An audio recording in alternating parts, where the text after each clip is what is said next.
Pakistan super league की champion Lahore Qalandars के batter फखर जमान को रिलीज करने के मामले पर बहस जोर पकड़ गई। पीएसएल कवानीन के मुताबिक फ्रेंचाइज ज्यादा से ज्यादा 8 खिलाड़ियों को रिटेन कर सकती है। गुज़िश्ता रोज लाहौर कलंदर ने फखर जमान को 8 खिलाड़ियों में रिटेन नहीं किया था, जिसके बाद फखर जमान अब PSL 9 के ड्राफ्ट में शामिल होंगे। जराये के मुताबिक रिलीज करने के बावजूद फखर जमान लाहौर कलंदर का हिस्सा बन सकते हैं। लाहौर कलंदर PSL ड्राफ्ट में फखर जमान को पिक करके अपनी टीम का हिस्सा बनाएगी। जराये का बताना है Lahore Qalandar right to match card का इस्तेमाल करते हुए फखर जमान को पिक कर लेगी। ड्राफ्ट में लाहौर कलंदर के प्लेटिनियम के पहले राउंड की छठी पिक है।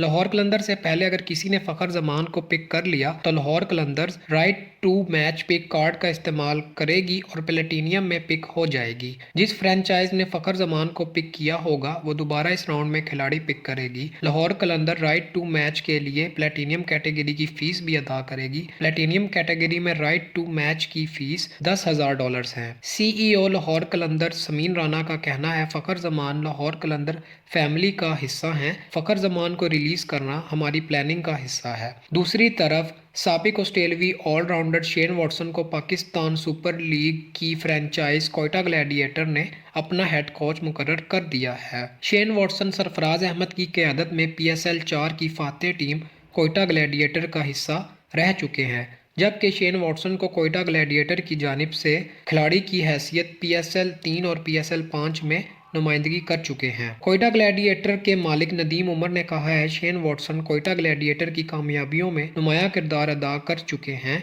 इस वजह से वो कोयटा ग्लैडिएटर के लिए बहैसियत कोच बेहतरीन इंतखाब हैं। उन्होंने कहा, मुझे उम्मीद है वॉटसन के तजर्बे से खिलाड़ी फ़ायदा उठाएंगे और टीम को बेहद फ़ायदा होगा।